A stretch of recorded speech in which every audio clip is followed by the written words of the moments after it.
Welcome to another episode of the XR Magazine podcast. I am Diana Olenik, your host, and today we're going to be speaking with TribeXR. TribeXR is on a mission to help aspiring DJs become performing DJs. It's a virtual world for DJs and music producers, and in TribeXR, you can learn to DJ in VR, then practice, play, and perform to platforms like Twitch and TikTok. Tribe is built by an experienced team from Pixar, superawesome, lucasarts, etc., and backed by world-class investors like techstars, precursor, learn capital, boost venture capital, and more. Today, we have the pleasure of being talking to Lee Chernowetz, who is the head of community at TribeXR, and we are discussing amazing stuff for anybody who is thinking on building an app or an experience in XR, or anybody who wants to become a very high class DJ in the metaverse. I'm very excited about this episode. Let's do it. Thank you so much, Lee, for being here today. Super exciting. Please let us know about what is TribeXR and why, what is the why of TribeXR? Well, what TribeXR is basically it's a VR application that is basically at its core a simulation of real world DJ equipment. So in our application that runs on VR headsets exclusively, we allow both new users, beginners, people who want to learn, and also more recently professional DJs who want a performance platform and a way to jump in with the highest end equipment possible, and to have that all just within a headset, and even in our case within a Quest standalone headset, Pico standalone headset as well, that is quite affordable. Some of the gear that we offer, laid out in front of you is going to be worth over $10,000, and just for the price of a headset and the cost of the software, you can have that all available to you and professionally stream, record, and show it to the world. Yeah, that makes sense. Thank you so much. Yeah, I saw, there are consoles, tables, mixers, a lot of stuff that goes in the DJ world. And I was wondering why people would prefer to practice DJing in virtual reality as opposed to real world. What are your thoughts about it? Yeah, so I guess as I kind of referenced quickly before in my intro, is that it's accessible. It's about accessibility. And just like any other sort of simulation, it's accessible. There's not a lot of risk to it. If you just want to try it out, you're not dropping thousands of dollars to be able to even see if you like it. It sort of comes from the same philosophy as industrial training, right? Like flight simulators, and now it's used all the time. And I think increasingly is VR and AR, whatever it might be, is used to help simulate real world situations. I know one of our resident DJs, Taccone, actually works for a company that develops for a simulation for people who work in nuclear reactors, where a wrong move can be obviously potentially deadly and costly and whatever else. But utilizing this tech, it can be done where people have this sensation of tactile to some degree, and with some feedback, and use that muscle memory to help them achieve something. In those cases, it's with a career, it's within something that you're doing repetitively, professionally, to manufacture something, let's say. But in our case, it's to make music and share music and know how to do that.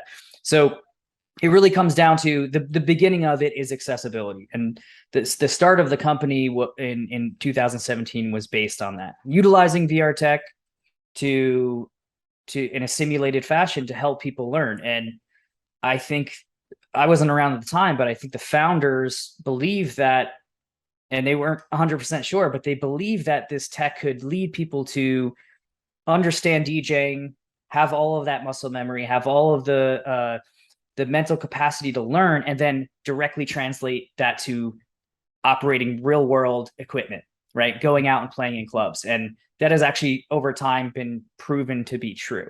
And we have many stories and anecdotes from our users who use Tribe as sort of a stepping stone to actually play in clubs and play in front of festivals and huge crowds and all of that.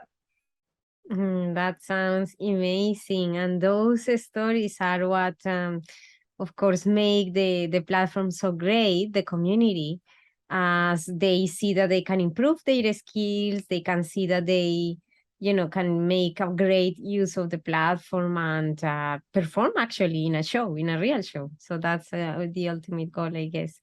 Thank you for sharing that. So how were the beginnings? Like, if you have any knowledge about that, Tribe started, there were some founders who said, let's make this app about DJing. And how did that happen? Were they DJs by themselves or they hired developers? And how did they figure out the design should be like this, the development should be like this? How was that story of Tribe? Yeah, so the main founders, Tom and Palameni and Ozan Saram, came from sort of different backgrounds. They both were into startup culture, and Tom had successfully raised money for startups and sold startups, and he was not a DJ himself, but just loved music and wanted to learn to DJ. And I think the same thing for Ozan. This is something they saw as a way that they could learn. They saw it as a desire, even within themselves, that they could have this some desire that they wanted that many other people out there wanted, which is truer and truer every year.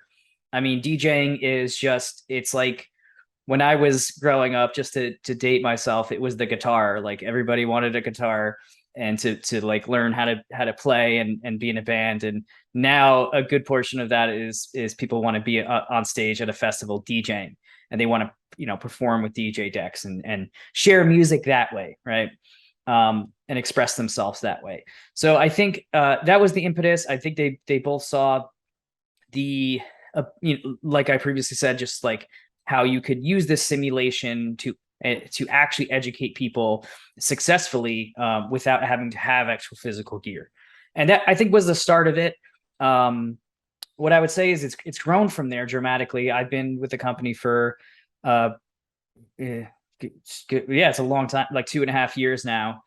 Feels much shorter, but since I've been with them, I've seen a tremendous amount of growth.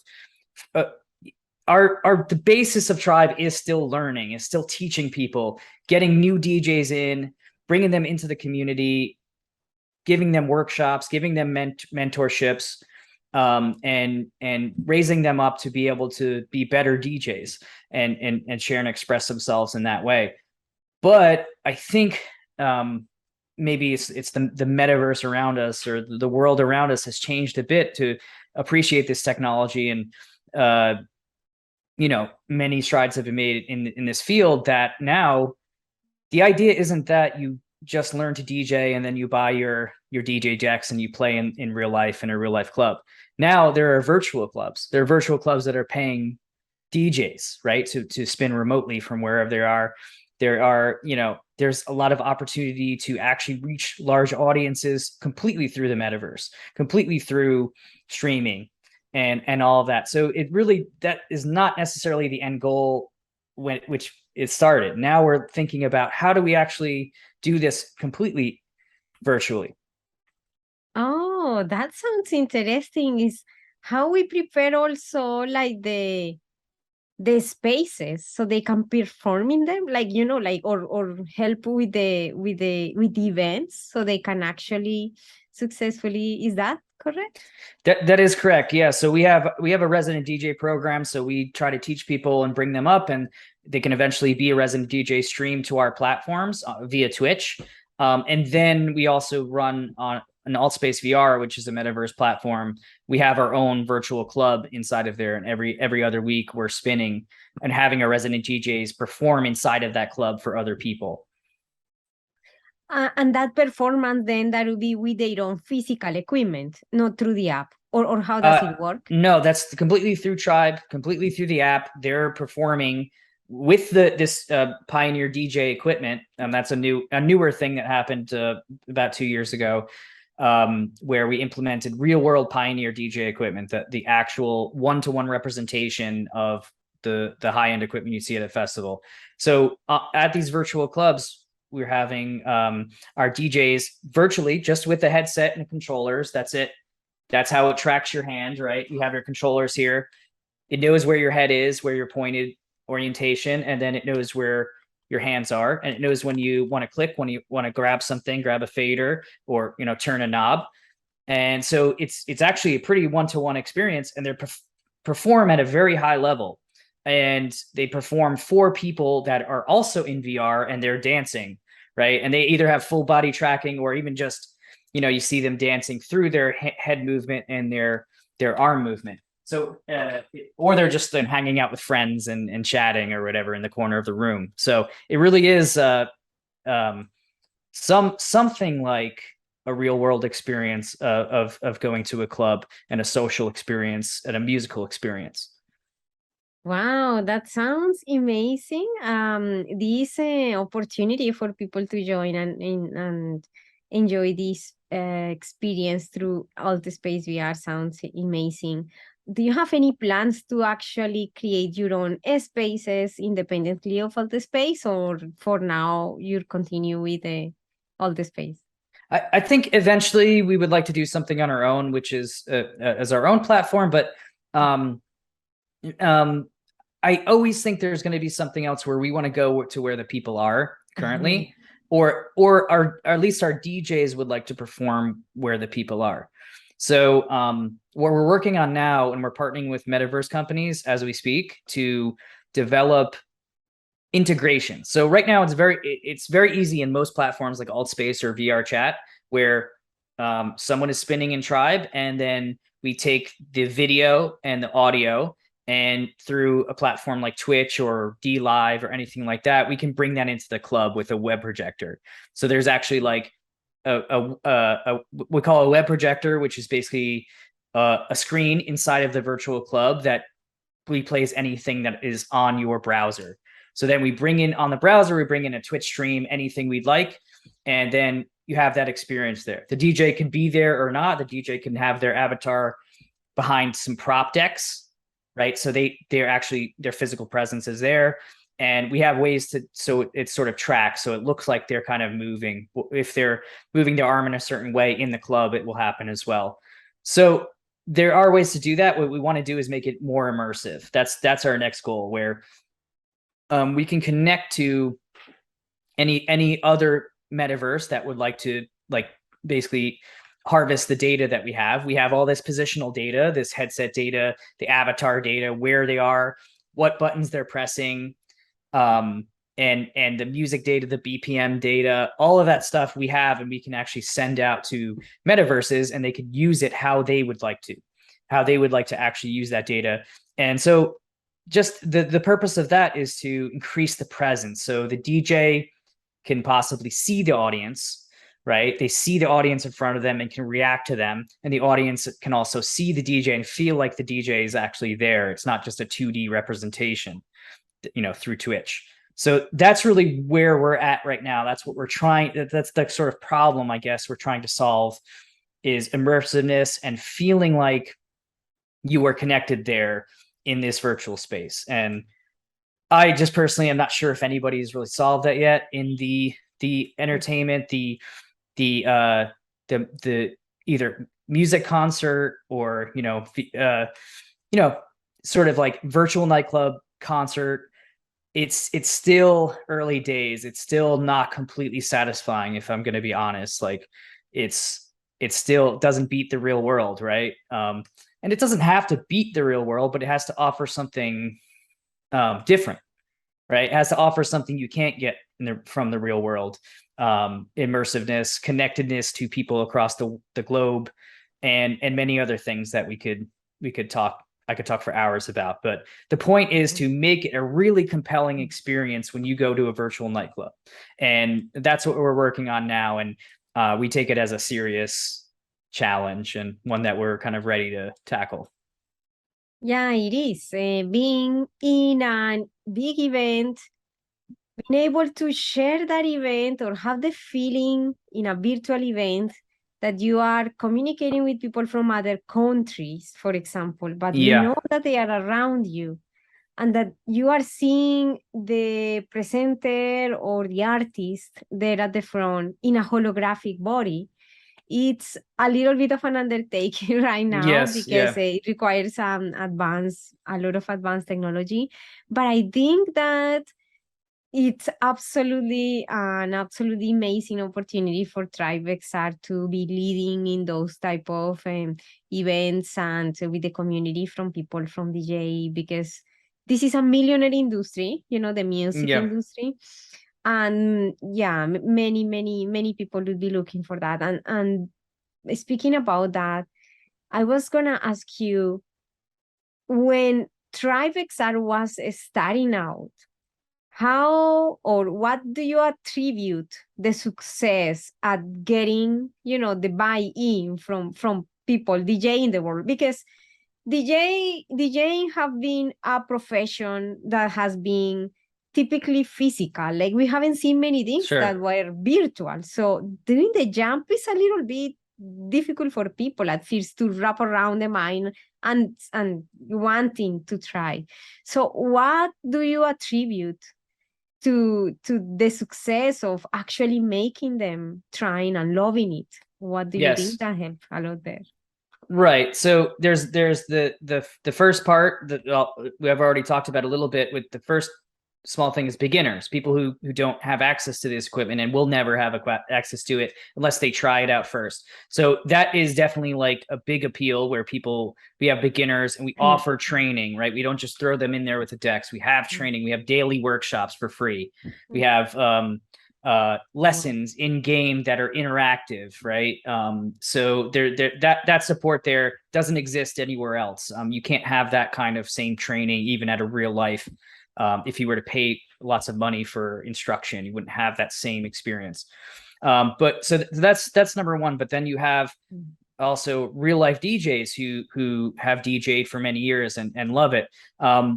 Number one is that we have, again, the representation of the CDJ 3000 and 900 mixer. Also, we have representation of the V10 mixer now from Pioneer, which you it's kind of funny.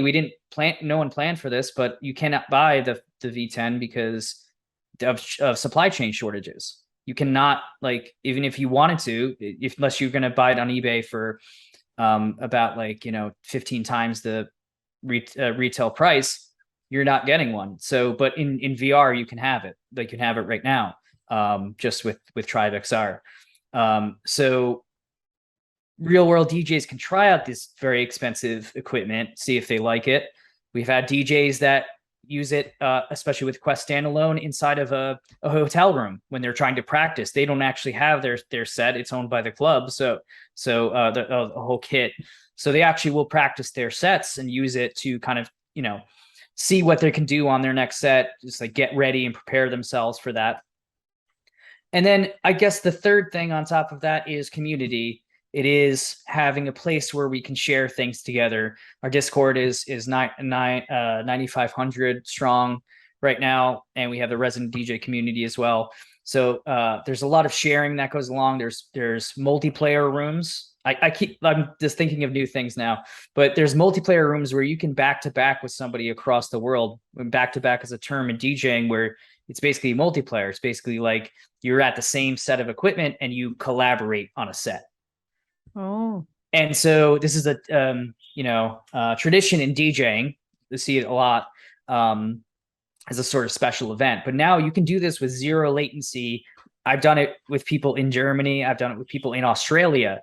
I back to back with them with zero latency, based on just the network infrastructure that we have and the just how it all functions. So you could actually collaborate with somebody across the world, and that's not possible in real life. Like it's just not happening.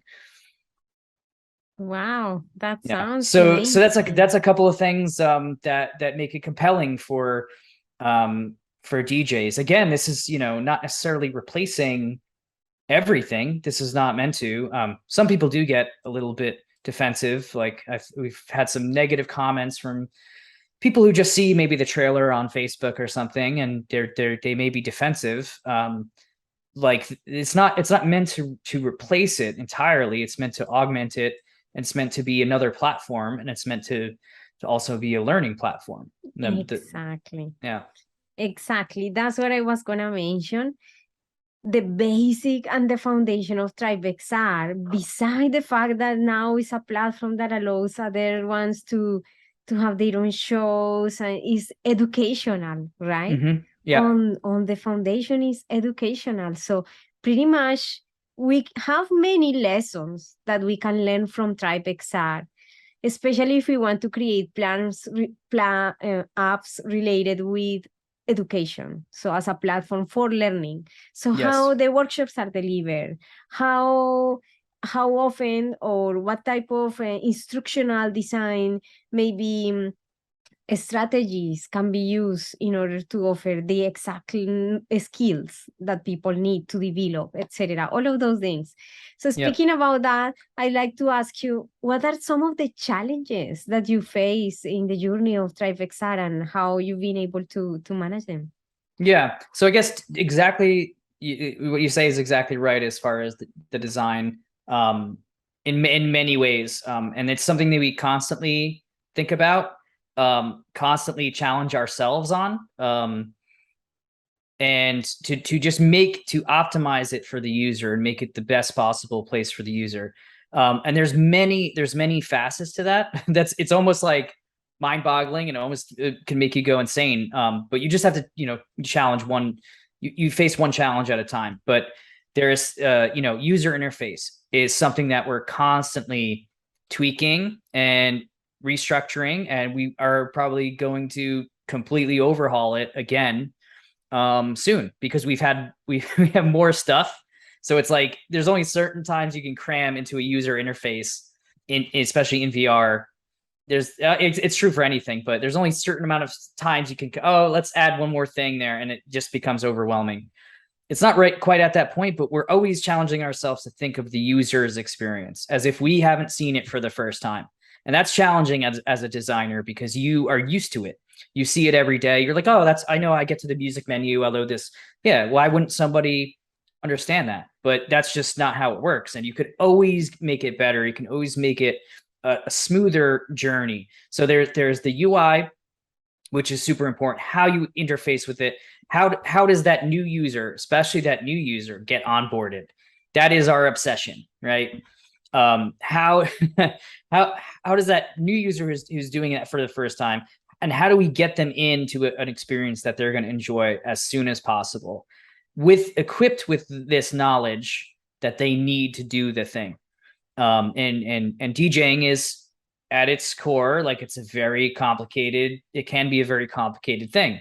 Like there's all these buttons and knobs. As soon as you load this up, you see there's on the 900 mixer, there is 40, 50 knobs on the thing. It looks like, to some people, it looks like a NASA control panel. Yeah. But once you like break it down, it isn't that complicated. It's just a lot of repeated channels. It's a lot of things. Like beat effects is half of this mixer that you don't need to know as a beginner. You do not need to know that. So it's about, how do you understand where the user is coming from? What do they need to know at a certain time? So we're constantly challenging ourselves and reinventing that to make it better and better. And it's changed so much dramatically in the past 2 years.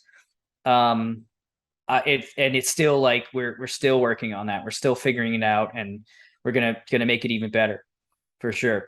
Mm-hmm. Yeah. One more thing I would say about that too, is for educational design, which you mentioned. That's another thing. So onboarding, like just getting somebody into the software, that exists for every platform, and that's an important really, it's just really important for any XR platform.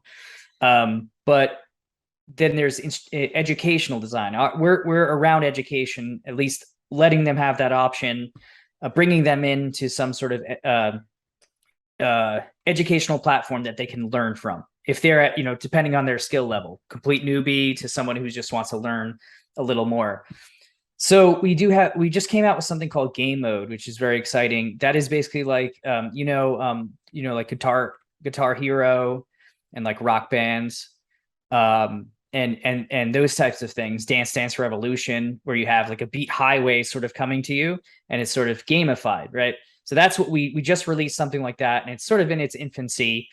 But the idea is it's gamified, where it's telling you when you should press the button, right? And that's sort of how you learn at first. You kind of infer through doing it. It's sort of telling you, okay, you're going to do this right on the one beat. You're going to press the play button, and then you're going to use this knob, and suddenly you're doing a mix. It's sort of telling you what to do, and it is up to you to do it sort of on time. And you get you have points that are according to how well you do that. But the idea is you're guiding that person through their first journey, right? So they're not that overwhelmed, and they can kind of infer, all right, now I understand I have to use this button at some point, and I have to do it in this methodical way. So that's the exciting thing that we're working on now, as far as educational design and sort of guiding the user. And it's been a complete challenge, yeah. And we're still working on that. We want to just bring that into a whole career mode, where it's like more than just that onboarding, where it takes you through a whole journey of learning. So that's like what we're looking at. That's the mountain that's ahead of us. That's great. Actually, the next question that I was going to ask, I believe you might have just answered it. And it was about one of the common challenges that platforms face when they are starting out sometimes, and is repeat usage. Like, how do you make sure that the users are coming back? Right. And when you mention about the gamified experience, that is one of the aspects that I think are used to help in repeat usage, because people feel motivated to practice their own skills because they can see the progress, right? Progress, yep. Yeah. Yeah, progress. That could be points. That could be something, badges. That could be something like that. Yeah, that's kind of the direction that we're heading. The other way you can do that is just a sense of community, right? A sense that it is an alive platform, and you can talk to people. Join in events with people, join in workshops, which in our workshops tend to be, we try to make them fun, that someone can hang out, and even if it's not this strict workshop where they are just going to be completely bored if they know it, people just come to hang out to some degree, pick up maybe a few tips here and there, but we can also have a fun experience inside of that workshop. So that's kind of how we currently done it. And historically, we feel like we've gotten people to come back is through that connection to community, right? And a connection which we've now branched off. In our app, we have news, we have events. So you can see in the user interface the events that are going on. So it makes it feel like it's an alive platform, that you're participating in something. So that was in the early days before even this idea of gamification. That was one way to do it. And through our Discord, which is completely separate from the XR experience. Like I said, it's a very vibrant community that runs their own events, and it's sort of endless. They make their own conversations. They're answering questions of other users, and they have some investment in it. So those are other ways you can do it as well, beyond like just in the app itself or in that user experience. Yeah, for sure. Thank you so much. Yeah, definitely. It's always a challenge, and I believe that the way that we're seeing it, TribeXR is one of the standard ways that now platforms are using and it is proven to work as per in education, as always, just like what is used with kids, with toys. we are always looking for that indication of where we are at in levels, etc. So that's why it's progressing. Exactly. And I think just to reiterate, and probably through learning, like through business and through XR and through that user journey, the user interface, all the studies that your students may be doing, like that is through case studies. I'm sure they know that like that first hour to 3 hours is just known as crucial. It really is crucial to get them through that. And then those are the metrics we look at, right? We have in our back end, we know when they drop off. And so that is our biggest metric, the most important metric for user retention, as we call it.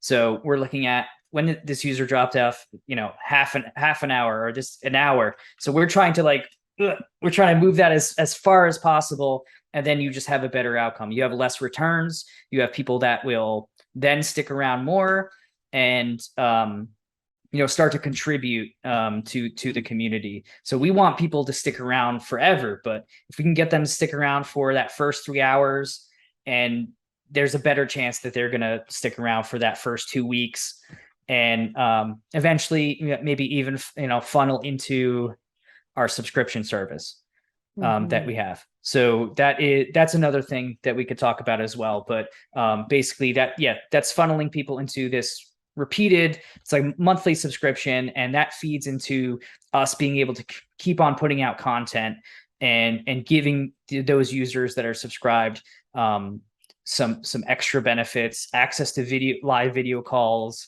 live streaming, just even from a Quest headset, etc. So it's very important for us to get people to even think about subscribing. They have to have a really great experience those first couple hours, and then maybe even week or two afterwards.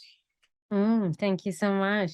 So in terms of business, now that you mentioned the word business, what are some of those big lessons or one lesson learned in terms of business for somebody who is planning to maybe create an app in the XR industry? Well, so big lessons.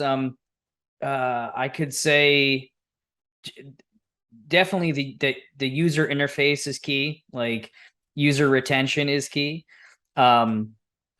Figuring out something that we call, and I learned about specifically through working in this company. I did not know about beforehand, but it's a term called product market fit. And that's like almost like a frightening term because it's incredibly difficult. So you could have the best product in the world, but it might not have market fit. And if you have the best product in the world, but no market fit, like say goodbye to your product, because you're not going to have revenue to support it and support a team and all of that. And it's something that from, startups and startup culture, they know about that, and that's a term that is like, it's like the holy grail. That's why I say it. It's frightening.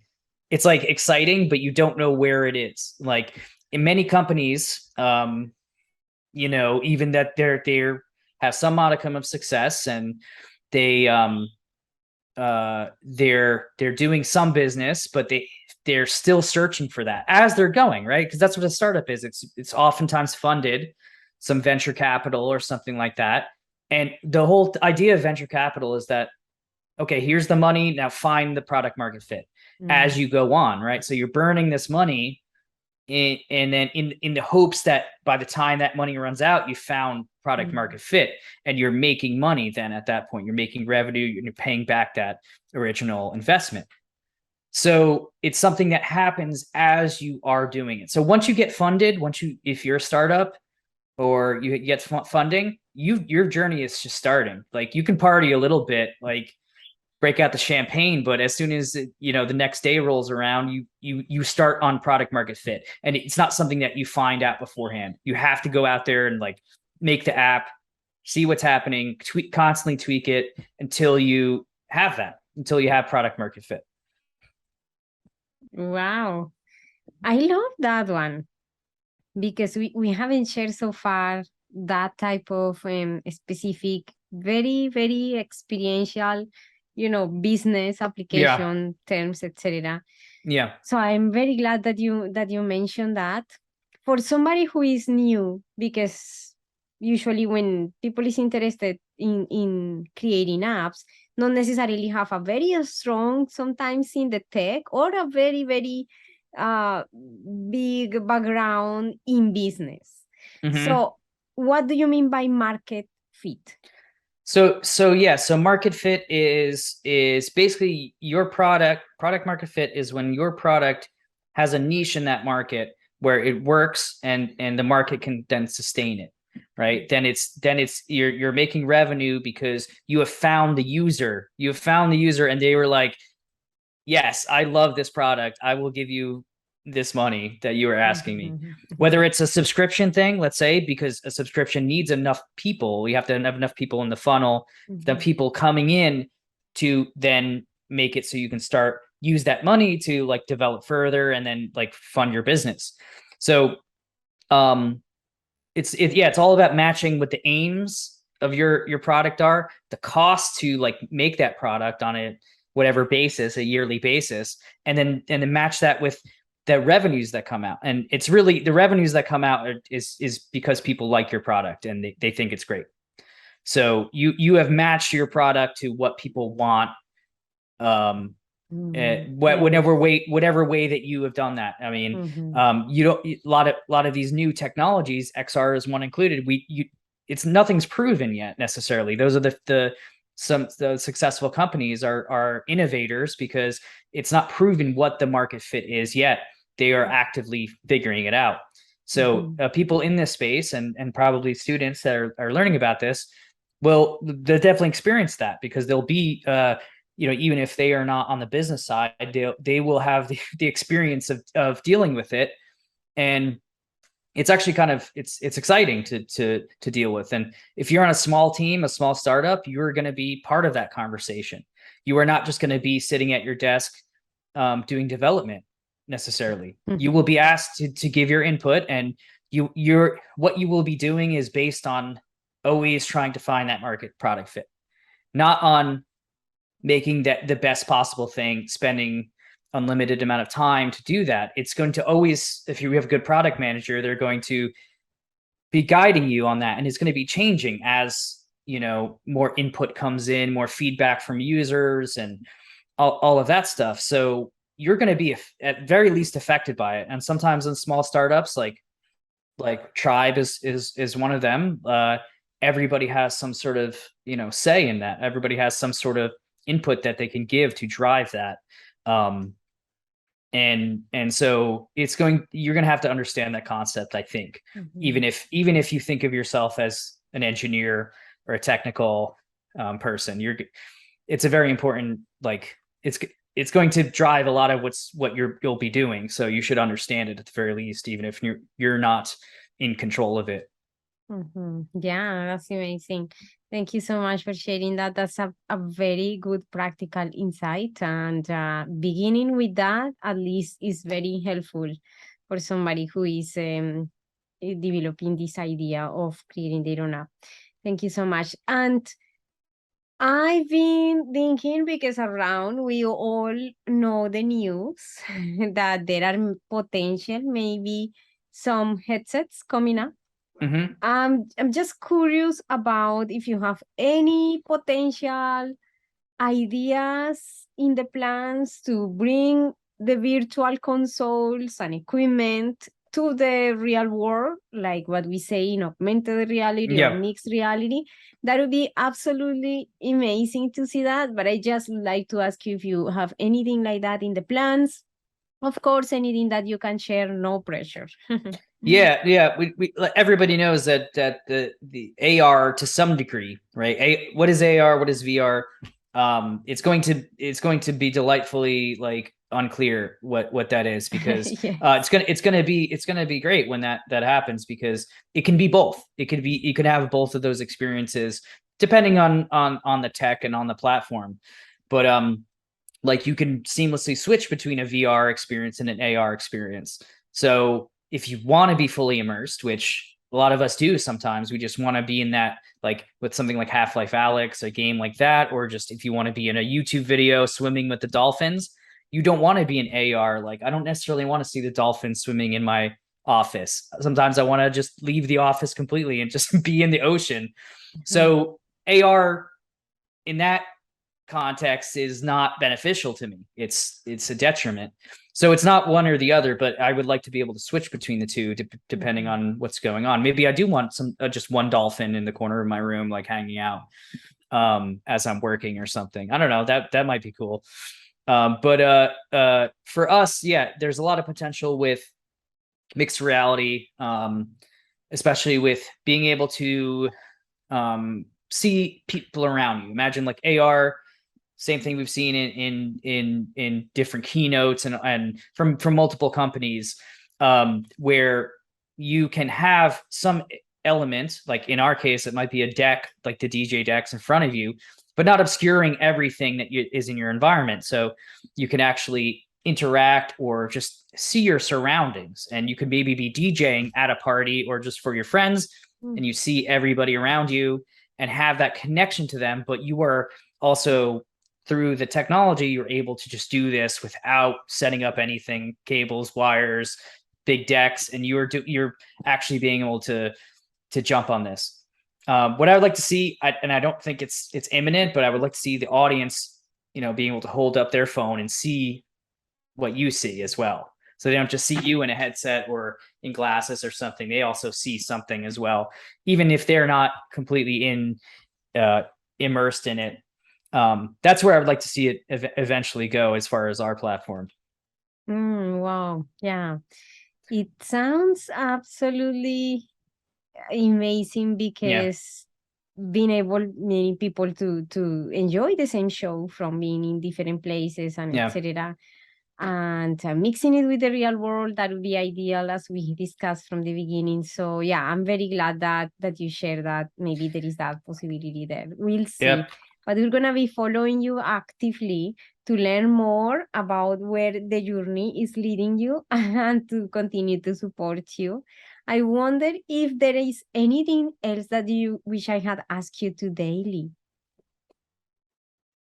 No, I mean, I could talk about this all night, but no, I think that's good for now, and I think it would be great to talk to you again at some point. I think even sometime early next year or something, because that's the exciting thing about the space. It's a lot of it's going to change. So I would love to do a follow up on this. In even a matter of months, things will change, I think, and we'll see. Yeah, it's always changing because we're in this technological transformation, huge transformation right now. We're getting very excited with the new equipment that is coming, the hardware, etc., and how all of these experiences are going to be even more amplified for people. Everybody's excited about this becoming a little bit more consumer, right? Yes. Driven, because then more people can get to try it, to use it, to make it part of their lives if they consider in the safe ways how they consider it. But it's very exciting. So yeah, where can people download TribeXR, or in what headset is available, or what would you like to share about that? So TribeXR is available in pretty much every headset via either Oculus or Meta. The Quest devices all can you can download through the store there. PC VR through the Rift software, Steam VR, so that covers a lot of headsets. And I believe HTC Vive as well there's a version out there. Also just visit tribexr.com. And we do have a Discord. You can look that up, or just visit our website. Yeah, and I would love for people to jump into the community, reach out to me. I can provide you with an email address as well, or some way to contact me. If anybody has any questions about the space or about TribeXR, I'd love to actually answer that. Oh, thank you so much. Yeah, we really appreciate that. It's been an amazing episode. And we really hope that through social media, we can continue to connect, because every time that you have any updates or something, we can also share it with the community. Yep. So we're active there. So yeah. Yes, we're active there. We'll connect. But if anybody, just follow us on Twitter, Instagram, Facebook, all that good stuff, TikTok. Mm-hmm. You've just searched TribeXR, and I'm sure you'll find us, or you'll see other people using the software. And that's a great way to follow what we're doing. It's going to be very interesting the next couple of months. That's I can definitely say that. Thank you so much. Yeah, thank you so much, Lee. And this is the end of this episode. Thank you so much, and consider subscribing or sharing the episode with anybody else who might be interested in it. Thank you so much, and see you in the next episode. Bye for now.